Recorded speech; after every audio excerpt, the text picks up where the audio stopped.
அனைவருக்கும் வணக்கம். சற்று முன்பு தமிழக அரசு இன்று வெளியிட்டுள்ள 23 முக்கியமான அறிவிப்புகள் என்னென்ன என்பதை பற்றி தான் நம்ம இந்த வீடியோவில் டீட்டெயிலாக பார்க்க போகிறோம். ஸோ முடிந்தளவுக்கு இந்த வீடியோவை ஸ்கிப் பண்ணாமல் முழுமையாக பாருங்கள். இந்த வீடியோக்குள்ளே போகிறதுக்கு முன்னாடி இந்த வீடியோக்கு ஒரு லைக் பட்டனை ப்ரெஸ் பண்ணிடுங்க. நீங்கள் இதுவரைக்கான சேனலை சப்ஸ்கிரைப் பண்ணாமல் இருந்தீங்கன்னா மறக்காமல் சப்ஸ்கிரைப் பண்ணிக்கோங்க. கூடவே அந்த பெல் சிம்பிளையும் மறக்காமல் கிளிக் பண்ணிக்கோங்க. சரி, வாங்க இப்போ நம்ம வீடியோக்குள்ளே போகலாம். முதல் அறிவிப்பு. முதலமைச்சர் மு.க. ஸ்டாலின் தலைமையில் இன்று மாலை 6:30 மணிக்கு தமிழ்நாடு அமைச்சரவை கூட்டம் தலைமைச் செயலகத்தில் நடைபெறுகிறது. புதிய தொழில் முதலீடுகளுக்கு அமைச்சரவை கூட்டத்தில் ஒப்புதல் அளிக்கப்பட உள்ளதாக தகவல்களும் தெரிவிக்கப்பட்டுள்ளது. இன்று காலையில் சட்டசபையில் சுற்றுலா, கலை மற்றும் பண்பாடு, இந்து சமய அறநிலைத்துறை ஆகியவற்றின் மானிய கோரிக்கை மீதான விவாதம், அமைச்சர்கள் பதிலுரை, வாக்கெடுப்பு ஆகியவை நடக்க உள்ளன. சட்டமன்ற அலுவலர்கள் இன்று பிற்பகலில் நிறைவடைந்துவிடும். அதனைத் தொடர்ந்து அமைச்சரவை கூட்டமானது மாலை நடைபெற உள்ளது. இரண்டாவது அறிவிப்பு. வரும் ஆண்டில் காலை உணவு திட்டத்தில் அரிசி உப்புமாவுக்கு பதில் பொங்கல், சாம்பார் வழங்கப்பட உள்ளது என சட்டப்பேரவையில் அமைச்சரான கீதா ஜீவன் அறிவித்திருக்கிறார்.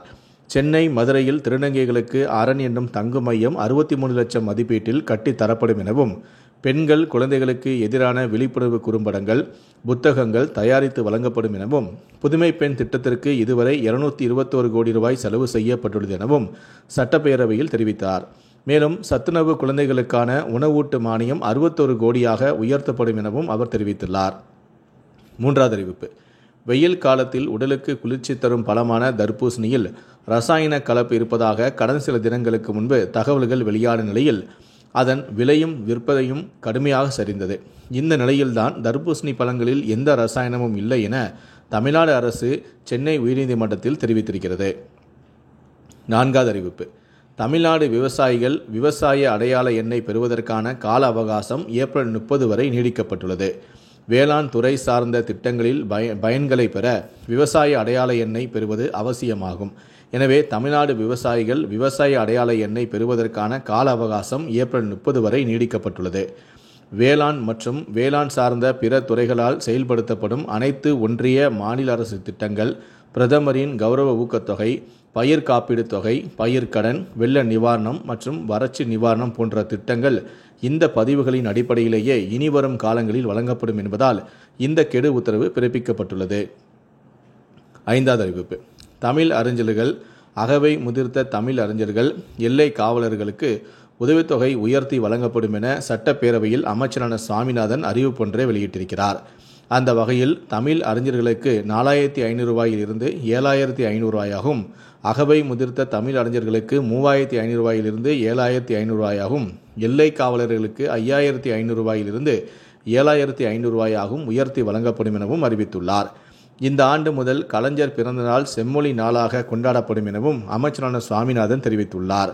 மேலும் 3 கோடி மதிப்பீட்டில் புரட்சி கலைஞர் பாரதிதாசனுக்கு விழுப்புரத்தில் மணிமண்டபம் அமைக்கப்படும் எனவும், கோவையில் உள்ள செம்மொழி பூங்காவில் தமிழ்தாய் திருவுல சிலை நிறுவப்படும் எனவும் அமைச்சரான சுவாமிநாதன் அறிவித்திருக்கிறார். ஆறாவது அறிவிப்பு. இவ்வாண்டு தென்மேற்கு பருவமழை இயல்பை விட அதிக அளவில் பெய்யும் என இந்திய வானிலை ஆய்வு மையம் கணித்துள்ளது. தென்மேற்கு பருவமழை 91 சென்டிமீட்டருக்கு அதிகமாக இவ்வாண்டு பெய்யும் என வானிலை மையம் தகவல் தெரிவித்தும் உள்ளது. தமிழகத்தில் இன்று முதல் வரும் 19ஆம் தேதி வரை வெப்பநிலையும் படிப்படியாக அதிகரிக்கும் எனவும் வானிலை ஆய்வு மையம் கூறியுள்ளது. ஏழாவது அறிவிப்பு. மாற்றுத்திறனாளிகள் நலத்திட்டங்களுக்கு இந்த நிதியாண்டில் 1,432 கோடி ரூபாய் ஒதுக்கப்பட்டுள்ளது எனவும், மாற்றுத்திறனாளிகளுக்கு கவுன்சிலர் பதவி வழங்கும் சட்ட முடிவை முதலமைச்சரான மு.க. ஸ்டாலின் அறிமுகம் செய்கிறார். உள்ளாட்சி அமைப்புகளில் மாற்றுத்திறனாளிகளை கவுன்சிலர்களாக நியமிக்கும் மசோதா தாக்கல் செய்யப்படுகிறது.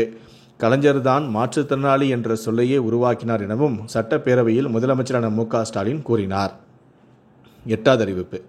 சென்னையில் இதழியல், ஊடகவியல் கல்வி நிறுவனம் இந்த கல்வியாண்டில் முதல் தொடங்கப்படும் என செய்தித்துறை தெரிவித்துள்ளது.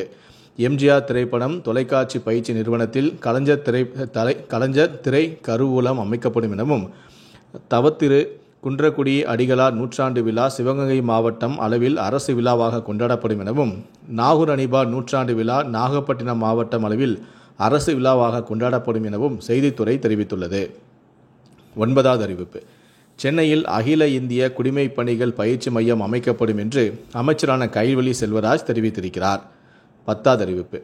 கோடை விடுமுறையை முன்னிட்டு பயணிகளின் வசதிக்காக பெங்களூர் கொல்லம் சிறப்பு ரயிலானது 17ஆம் தேதி இன்று 17ஆம் தேதி மற்றும் 19ஆம் தேதி இயக்கப்படுகிறது.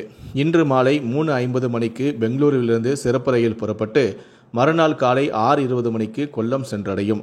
இந்த ரயிலானது இரவு 8:20 மணிக்கு சேலத்துக்கும் 9:25 மணிக்கு ஈரோடுக்கும் 10:10 மணிக்கு திருப்பூருக்கும் 10:53 மணிக்கு பேத்தனூருக்கும் சென்று சேரும்.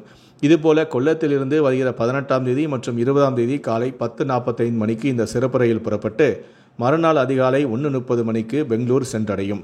இதேபோல கொல்லத்திலிருந்து வரும் 18ஆம் தேதி காலை 10:45 மணிக்கு சிறப்பு ரயில் புறப்பட்டு மறுநாள் அதிகாலை 1:30 மணிக்கு பெங்களூர் சென்றடையும் என தெற்கு ரயில்வே சார்பில் தெரிவிக்கப்பட்டுள்ளது. 11வது அறிவிப்பு.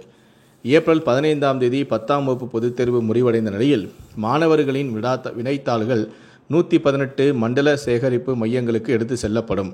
அங்கிருந்து திருத்தல் மையங்களுக்கு இன்று ஏப்ரல் 17ஆம் தேதி முதல் அனுப்பி வைக்கப்பட்டு ஏப்ரல் 21ஆம் தேதி முதல் 30ஆம் தேதி வரை விடைத்தாள்கள் திருத்தும் பணிகள் நடைபெறும். இதனைத் தொடர்ந்து தேர்வு முடிவுகளானது மே மாதம் 19ஆம் தேதி வெளியிடப்படும். 12வது அறிவிப்பு. பாலிடெக்னிக் டிப்ளமோ படிப்புகளுக்கான செமஸ்டர் தேர்வுகள் ஏப்ரல் 23ஆம் தேதி தொடங்கும் என தொழில்நுட்ப கல்வித்துறை அறிவித்துள்ளது. முதல் செமஸ்டர் தேர்வுகள் ஏப்ரல் 23ஆம் தேதி தொடங்கி 29ஆம் தேதி வரையும், இரண்டாவது செமஸ்டர் தேர்வுகள் ஏப்ரல் 22ஆம் தேதி முதல் மே மாதம் 9ஆம் தேதி வரை நடைபெறவும் உள்ளது. தேர்வு கால அட்டவணையானது இந்த இணையதளத்தில் வெளியிடப்பட்டும் உள்ளது. 13வது அறிவிப்பு. கலைஞர் மகளிர் உரிமைத் தொகை திட்டம் ஜூன் 3ஆம் தேதி விரிவாக்கம் செய்யப்பட இருப்பதாக தகவல்கள் வெளியாகியுள்ளது. அதன்படி ஜூன் 3ஆம் தேதி கலைஞர் பிறந்த நாளில் இந்த திட்டம் விரிவுபடுத்தப்படும் என்றும் ஜூலையில் புதிய பயனர்களுக்கு உரிமைத் தொகை ரூபாய் 1000 வங்கி கணக்கில் செலுத்தப்படும் எனவும் தகவல்கள் வெளியாகியுள்ளது.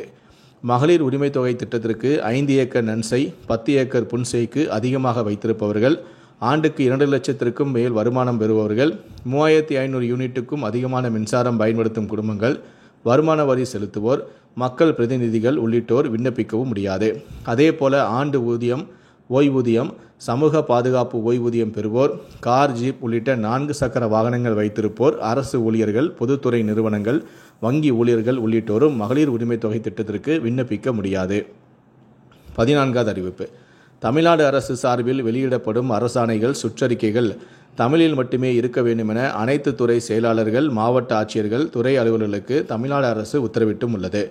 துறை தலைமை அலுவலகங்களிலிருந்து அரசு மற்றும் பிற அலுவலகங்களுக்கு அனுப்பப்படும் கருத்துகள் தமிழிலேயே இருக்க வேண்டும் எனவும், பொதுமக்களிடமிருந்து தமிழில் வரும் கடிதங்களுக்கு தமிழிலேயே பதிலளிக்க வேண்டும் எனவும் கூறப்பட்டுள்ளது. 15வது அறிவிப்பு. கோடை விடுமுறையை ஒட்டி 6 வாராந்திர சிறப்பு ரயில்களின் சேவையை மேலும் 1 மாதத்திற்கு நீடிப்பு செய்து தெற்கு ரயில்வே அறிவித்துள்ளது. நாகர்கோயிலிருந்து தாம்பரம், தாம்பரத்திலிருந்து நாகர்கோயில், தாம்பரத்திலிருந்து திருவனந்தபுரம், திருவனந்தபுரத்திலிருந்து தாம்பரம், நெல்லையிலிருந்து மேட்டுப்பாளையம், மேட்டுப்பாளையத்திலிருந்து நெல்லை ஆகிய வாராந்திர சிறப்பு ரயில்கள் நீடிப்பு செய்யப்பட்டுள்ளது. 16வது அறிவிப்பு.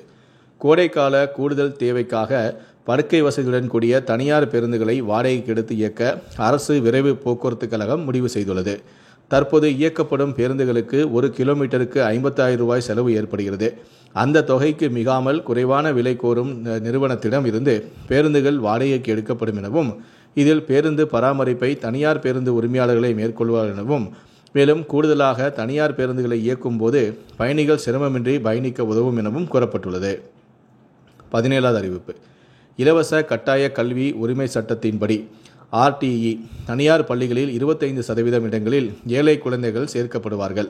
தனியார் பள்ளிகளில் RTE திட்டத்தில் இலவச மாணவ சேர்வைக்கான விண்ணப்ப பதிவானது அடுத்த வாரத்தில் தொடங்கும் என தகவல்கள் வெளியாகியுள்ளது. மாநிலம் முழுவதும் உள்ள 8000க்கும் மேலான தனியார் பள்ளிகளில் 1,10,000 இடங்கள் உள்ளன. இந்த திட்டத்தில் LKG அல்லது 1ஆம் வகுப்பில் சேருபவர்கள் 8ஆம் வகுப்பு வரை கட்டணம் செலுத்தாமலேயே இலவசமாக படிக்கலாம்.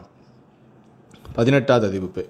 உதகை, கொடைக்கானல் உள்ளிட்ட மேற்கு தொடர்ச்சி மலையில் 28 வகை பிளாஸ்டிக் பொருட்களுக்கு உயர்நீதிமன்றம் தடை விதித்துள்ளது. தடையை மீறி பிளாஸ்டிக் பொருட்களை கொண்டு செல்லும் வாகனங்களை பறிமுதல் செய்யவும் உயர்நீதிமன்றம் உத்தரவிட்டுள்ளது. மேலும் குடிநீர் பாட்டில்கள், பைகள் உள்ளிட்ட பொருட்கள் அடங்கிய சுற்றுலா பைகளை வாடகைக்கு விடவும் திட்டத்தை அமல்படுத்தலாம் எனவும் உயர்நீதிமன்றம் வலியுறுத்தியுள்ளது. 19வது அறிவிப்பு. வனத்தி பருவகாலம் முடிவுறும் நிலையில் இன்று முதல் மலையேற்றத்திற்கான 23 தடங்கள் திறக்கப்படுகிறது. பாதைகள் எளிதானது முதல் மிதமான சிரமம் கொண்டவையாக முதன்மைப்படுத்தப்பட்டுள்ளதாக வனத்துறையினர் தெரிவித்துள்ளனர். அனைத்து வயதினருக்கும் ஏற்றவாறு பாதுகாப்பான மற்றும் கல்வி சார்ந்த அனுபவத்தை வழங்குமாறும் அமைக்கப்பட்டுள்ளதாம். 20வது அறிவிப்பு. அரசு கணினி சான்றிதழ் தேர்வுக்கு இன்று முதல் ஆன்லைனில் விண்ணப்பிக்கலாம் என தொழில்நுட்ப கல்வியியல் அறிவித்துள்ளது. இந்த ஆண்டு புதிய பாடத்திட்டத்துடன் ஜூன் மாதம் இந்த தேர்வு நடத்தப்பட இருக்கிறது. இதற்கான ஆன்லைன் விண்ணப்ப பதிவானது ஏப்ரல் 16ஆம் தேதி புதன்கிழமை தொடங்குகிறது. தேர்வு கட்டணம் 1030 ரூபாய் ஆகும். விண்ணப்பதாரர்கள் இந்த இணையதளத்துக்கு பயன்படுத்தி ஆன்லைனில் விண்ணப்பம் செய்யலாம்.